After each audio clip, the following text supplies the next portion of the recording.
Hello there, Para here from Team Paradox with a deck profile for you today.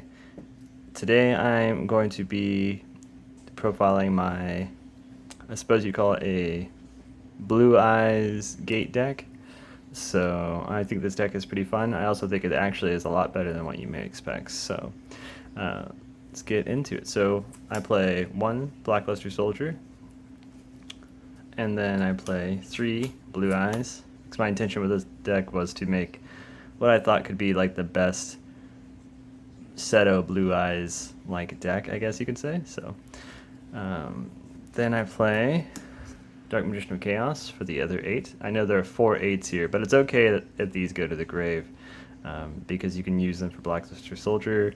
You can also bring them back, and 3,000 attackers late game when a lot of resources are exhausted are actually really quite powerful. So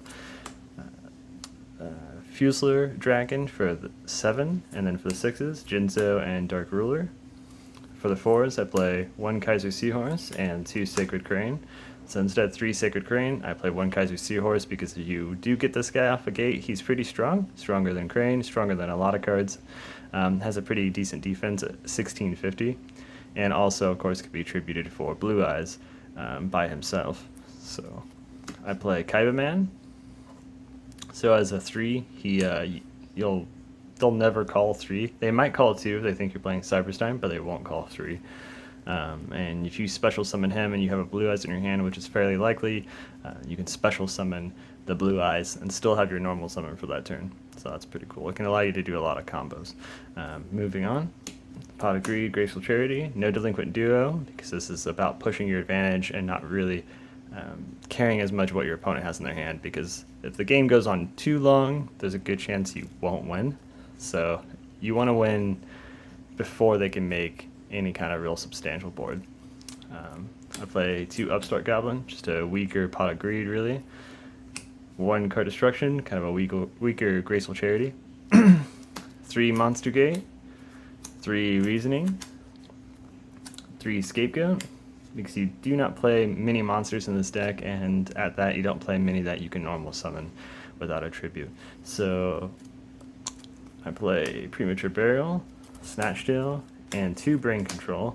All of these cards will allow you to bring back monsters to either get their special effect like Demok or Sacred Crane, or tribute them off for your 6 stars.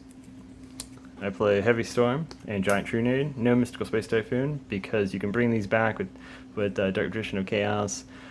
Additionally, if you could turn off traps with Jinzo, and you can really 1 turn KO your opponent if you play these. So Lightning Vortex, Burst Stream of Destruction.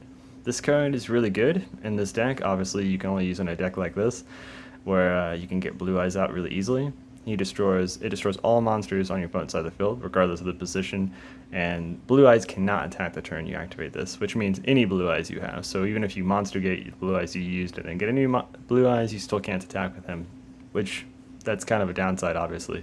However, you can Monster Gate into Blue Eyes, Monster Gate him off if you have another one, get out a different card and attack with that. It's also just really good if you can Premature Blue Eyes and they have like a really good board, or a lot of Scapegoats, and can get rid of it.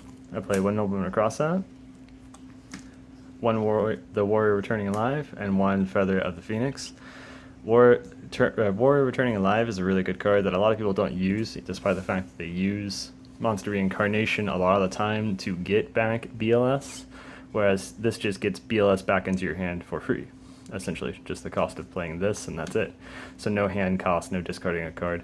Whereas this, you discard a card from your hand, and you can get any card back. So instead of playing Monster Reincarnation, since most of the time I'm just going to want BLS, because I'll mill them, more than likely, and then late game, they're not worried about them. You play this, you get them back, you can really win the game that way. You honestly could play 2 of these and not play this, although I like this card because you can get something back from your grave, put it on top of your deck, and then if you play Upstart Goblin, you can grab it. So, and then for traps, I play Called, Haunted, Ring of Destruction, and Mirror Force, and that is it. That's it for the deck profile. I hope you enjoyed it. Please like and subscribe, and let us know down below if you have any ideas to make this deck better, or if there are any other decks that you may want to see in the future. So, alright, thanks.